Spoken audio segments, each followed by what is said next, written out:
Canon in paper computer games is a little bit different than in other franchises. We have a community full of people making their own games that continue the stories from each other's games. We sometimes make drastic changes to each other's characters. Like, if someone makes a PCG where Zuvak dies, is he dead forever?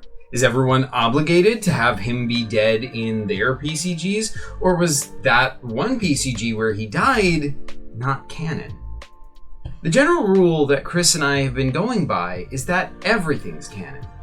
That means that random little PCG your little brother made when he was 5 is equally canon to everything else. They're a full, official part of the paper computer game story. But that kind of brings up some problems, right? Like, everything can't really be canon, can it? Well, it's complicated. So let's get into it. I'll try and go through and sort out what's canon and what isn't and how to decide which is which.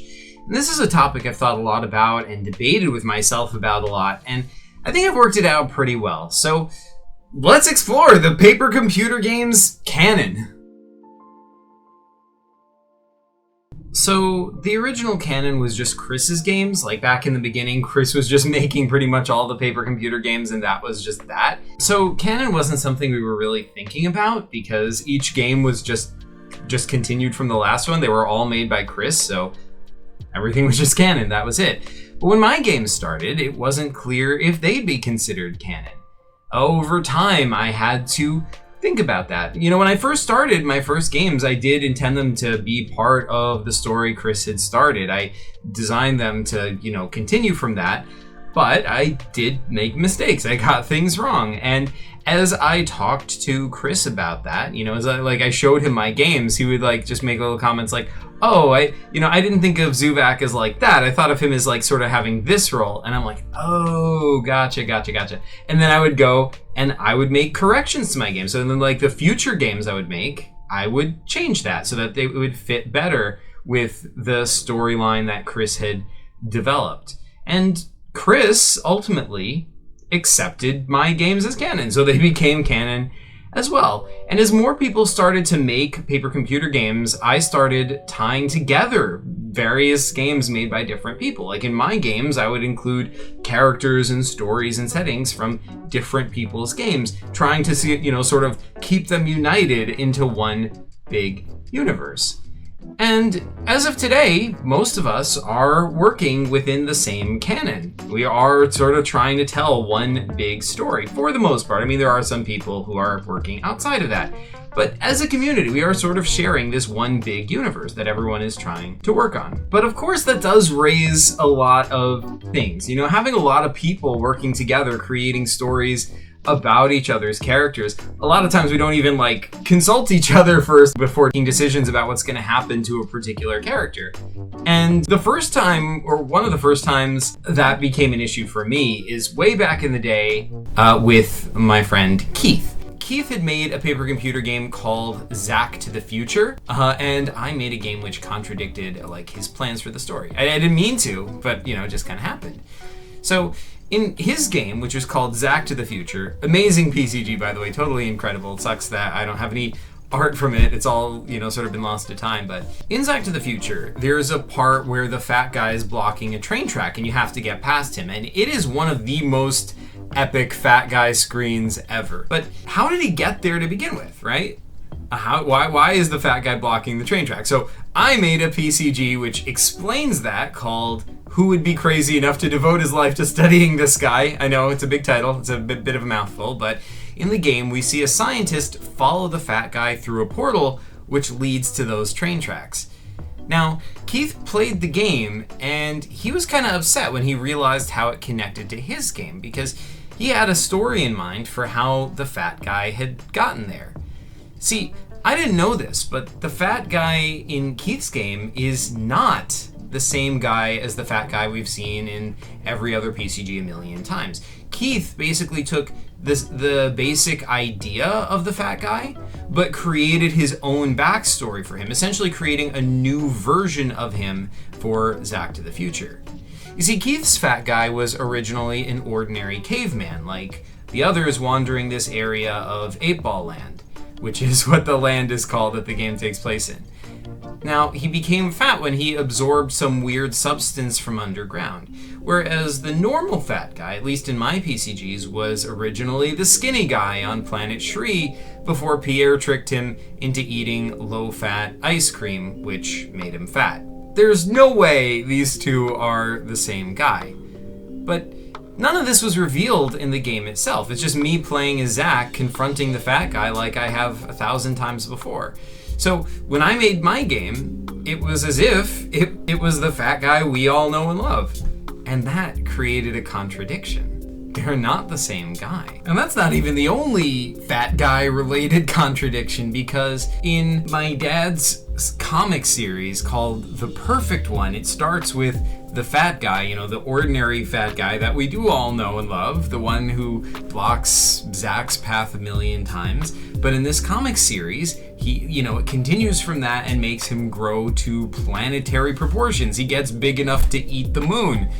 But, that comic series has continued with the fat guy, where the perfect one becoming bigger and bigger and crazier and crazier. But in Chris's paper computer games, they just kind of ignore that. With the fat guy, we see him in A Scarf's Tale and now in PCG Anniversary Special 2, and he just is what he always was. He's the ordinary sized fat guy. So what gives? There was one contradiction.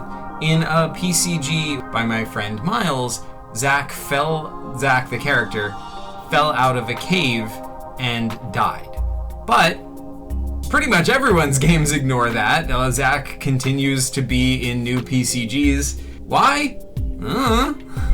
And more recently, we even continue to see new contradictions between different PCG stories, because in Epic's lore, Epic Worlds PCG's lore, the Archmage was just the secret identity of Teddy. But Wiseau, for his comic series Team Apex, he came up with the idea of Raal Graxon the Demon, who was really the true identity of the Archmage. So this is something that kind of keeps happening. But okay, let's back up. We've kind of been thinking about canon from an in-universe perspective. But what does it actually mean, right? What are the nuts and bolts of canon?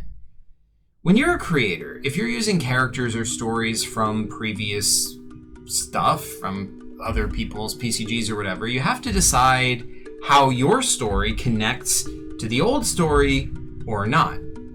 And making it connect to the old stories has both advantages and disadvantages. Because sometimes other people's stories might contradict what you want to do. Like, for example, if you want to make a new sequel PCG about the further adventures of Zach, but Zach is dead, in that case, making your game in line with canon can be a detriment. It makes it harder for you to tell the story you want to tell. You're forced to either not use Zach, or make up some contrived story about how Zach came to life, which can waste time in your story, and that can also sort of be disrespectful to the original story. If you just say, oh, yada yada yada, somebody just put a life flower on Zach and he came back to life, well, then that sort of takes the weight off of the original story where he died, right? Or you can ignore canon. So that's a pretty tough choice to be faced with. It's sort of a lose-lose-lose situation. So in that way, canon can be a detriment. It can make your ability to tell the story you want to tell harder. But on the other hand, respecting canon can create a stronger story overall, because then there's a sense of progression. It feels like each game feels like it remembers what happened before to the characters, which is rewarding. If you're a player, if you've been playing a lot of different PCGs and they all seem aware of each other, it feels like you're learning about one larger storyline, which is fun. That is rewarding for you as a player. Plus, it also creates new story possibilities and character complexity. For example, Zuvak's 1,000 years spent as a torturer on planet Shri. That happened in one of my paper computer games, and it led to Zuvak's redemption arc in Balzac Globotron, and ultimately it led to his identity crisis as leader of Earth, as seen in the PCG Zuvak Mobile by Yak Games. And Epic Worlds PCG is also recently chimed in with Zuvak's remorse. See, sometimes characters like Zuvak can seem static, you know, like you see him in a PCG and it's just like, oh, hey, it's Zuvak. Almost as if he's a plastic toy. He's exactly the same every time you see him, and like he never changes. That can feel, you know, kind of boring. You know, it's just like he's exactly the same. Seeing him doesn't introduce anything new because it's always the same thing over and over and over again. But using Canon, connecting your games to past things that have happened to Zuvak in other games can lead to story arcs. You know, it makes the whole thing feel like one big story arc for Zuvak, which can make him feel more interesting over time. So there's all these really good advantages to making your game connect to Canon, but of course there are big advantages and disadvantages as well. So okay, if there are advantages and disadvantages, which way do you go? You know, do you go with Canon or do you disregard Canon? Now, as I said, we've basically accepted that in the PCG community, everything's considered canon and every story counts. So when possible, I at least always try to reconcile conflicting stories together.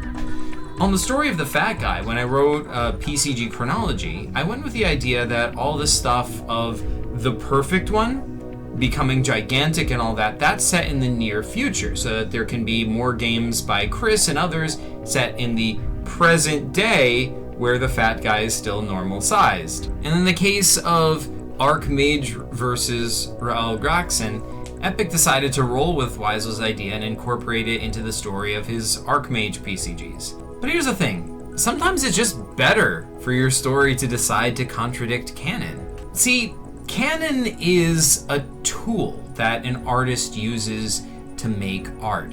It's a technique, like perspective in paintings or shading. And like any tool in art, the artist has to decide when to use it and when not to use it, and how much and how to use it to get the effect that they want. The artist has to weigh the advantages and the disadvantages in order to figure out what's best for their story. So yes, that means sometimes you contradict canon. You kind of have to.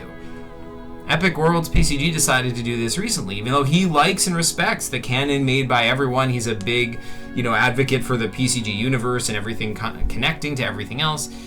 But the star system where a lot of his games take place, the Shogun sector, recently ended a long-running war between the Hento and the Kova. And after that, Epic wanted the people of Shogun to be at peace. But Siren the Elf PCG made a new game in which a new war starts in Shogun. And that contradicts Epic's plans for Shogun, since he wants to build off of Shogun that's at peace. He wanted the people there to be able to live in peace for once. So he decided not to include that war in future games. Now, Siren just made the PCG he wanted to make following his imagination, which is fantastic, but sometimes the imaginations of two creators don't always have the same ideas for how to move the story forward, and sometimes they can't be easily reconciled.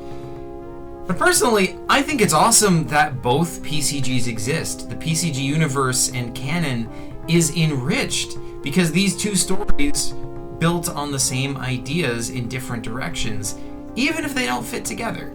Both are valid and cool PCGs.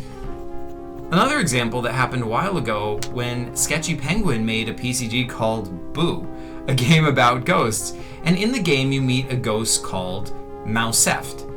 And now, Mouseft, also known as Super Mouse, he's a character created by Via for her PCG, The Ogre and the Princess.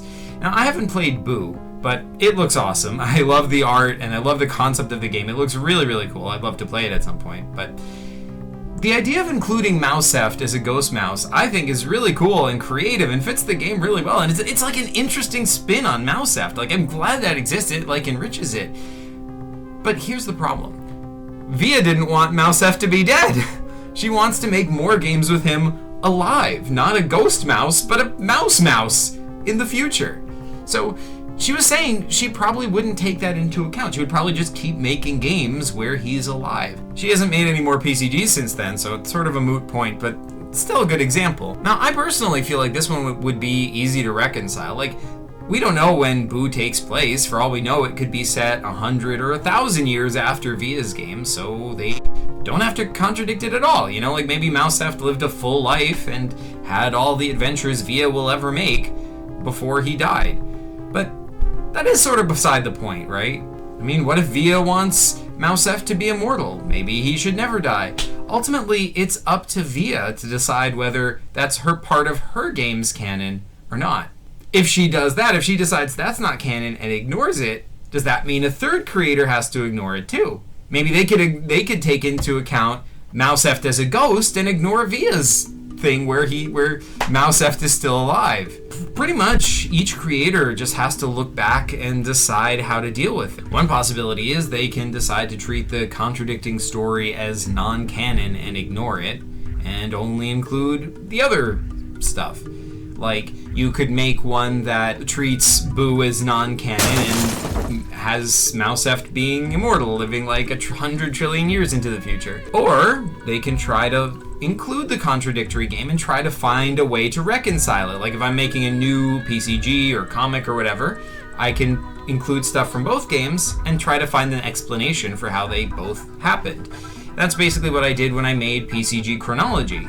I reconciled Chris's games with the perfect one and others, so that I was able to make a timeline of all the PCGs, even ones that seem to contradict each other. And that's what Epic and Wiseau did with the Archmage as well, because Epic incorporated the new lore into his story, so that the Archmage is the demon Raal Graxen, but he possesses different hosts like Teddy, and this led to new story possibilities, such as the Archmage possessing Pumpkin Bill in a later PCG. Or another possibility is they can count both contradicting stories as canon and reference both and just pretend there's no contradiction. So that would be like if you made a PCG that includes characters from Chris's games and the perfect one, but your game never mentions the contradiction between them and doesn't resolve it. Actually, that's kind of what Chris's game, PCG Anniversary Special 2, did, come to think of it. In that the fat guy in that game appears as his normal self, not the perfect one, implying the perfect one comics never happened, or at least haven't happened yet, since the fat guy hasn't turned into this planet-sized monstrosity. But then again, later in the game, the Bride of Perfecto appears, and she's a character who was created during the events of those comics, and she references meeting Perfecto, so which is it? You know, I ultimately think it kind of doesn't matter, and that's kind of the point. You know, PCG Anniversary Special 2 is just trying to acknowledge the validity of every story as part of the PCG canon. They all happened in one way or another, but at the same time, he can ignore the parts that would prevent him from using the fat guy in the way that he wants to on that screen, which is kind of awesome, actually. Or, yet another possibility, you can resolve the conflict by saying the two PCGs are taking place in two different universes. I mean, paper computer games do take place in a multiverse with lots of different universes and timelines, so in some cases, you can decide that if two PCGs conflict with each other, it's because they're in two different universes or timelines. Now, this approach also has its advantages and disadvantages. I mean, on the one hand, it's good because it frees you from having to worry about everything else in the universe, right? You're free to tell whatever story you want to tell, you can make anything happen, and you don't have to worry if that contradicts with all the other stories in the main PCG universe. But on the other hand, it's bad because it loses all the good things that come from being connected to the larger PCG universe, like that sense of continuity. Although, if you do set a new PCG in a new timeline, you could say it's still a branch off of the original timeline, so maybe it continues from events that did happen in the PCG universe before, but branches off into a new path. That way, it still maintains a continuity connection to the larger tapestry of PCG stories, while also being separate in its own world that can proceed on its own path without worrying about connecting to newer games. Ultimately, that's another tool that you have to decide how to use. The creator has to decide whether to treat games as being part of the same timeline or not. And then future creators can decide which continuity they want their games to follow. Ultimately, that determines which timeline becomes the main PCG universe. In other words, if after one game the events branch off in two directions, where do everyone's future game, like which branch does everyone's future PCGs take place in? You know, which one of these two branches is the main PCG universe? I don't know. That's for future creators to decide. Maybe they both are. Maybe now there's two main PCG universes. But okay, wait. Everything I'm saying kind of seems to conflict with what I've said before, because it was supposed to be that everything's canon, right? And yes, that has been the rule. Everything's canon. PCGs made by anyone can be canon to the main PCG universe unless they specifically set them outside of it. But that does kind of conflict with what I'm saying about how a creator has to decide whether or not to use canon. So let's see if we can reconcile these two ideas. We kind of have to face the truth of the matter. We don't have control over this. I mean, if PCGs were a traditional company like DC or Marvel, we could put out a mandate that all our writers have to follow strict rules and make sure their stories stay within canon. But that's not the situation. Instead, we have a community full of people whose imaginations lead them in different directions. They're not working for me or Chris, so it's just their own art. I can't tell them what to do. There's nothing making anyone connect their games to the larger universe at all. You completely just don't have to do that. But despite that, so many of you have chosen to connect your games to our story and to each other's stories, building a larger story, a universe, and I think that's incredible. Each of us individually has chosen to contribute a little piece to this larger story in different ways. The idea that everything's canon has never been a statement of fact because it can't be. I can't control what everyone does. I can't control if you choose incorporate someone else's story into your game or not. It's always been more of a goal than anything. I can't force every creator to treat every game by everyone as canon, and you know what? I wouldn't want to, even if I could. It would limit creativity. Chris has said he feels the same way. It's important to let imagination go where it needs to go, to explore the ideas it wants to explore, and to tell the stories it wants to tell. But what I can do is treat everything as canon in my games. When I make a new PCG based on a character, I can look into their past adventures and see what happened and continue from there. That's what Chris did when I started my series of games. He could have ignored my games, considered them non-canon, but he decided to accept them. He's even added characters I created into his games, Ginkus, Matak, the Tabernacle. And because that's the precedent we've set, a lot of you have done the same. Epic Worlds PCG took Wiseau's idea that the Archmage is really a demon called Raal Graxon, and he ran with it, and he's also incorporated my games on the Archmage into his Archmage lore, not to mention how he's accepted other creators' planets to be part of his star system. So I will try to respect and incorporate continuity from other people's games and stories as much as I can, and I hope you will as well. It's a good goal to have, and it's what lets us build this incredible story together that's so much bigger and more interesting than any of us could have built on our own. But that said, I don't promise to always follow the everything's canon rule. Even for me, the imagination has to go where it goes. And sometimes if your imagination has an idea for a story which is interesting and fun, and you just feel like you need to tell it, but it doesn't fit into established continuity, or it contradicts an event from a game someone else made, well, I will tell that story. But I will strive to treat everything as canon as much as possible, and I hope you'll all do the same. I mean, that's really all the best you can all do. That's all I've got for you today, but thanks so much for watching, and PCG you later.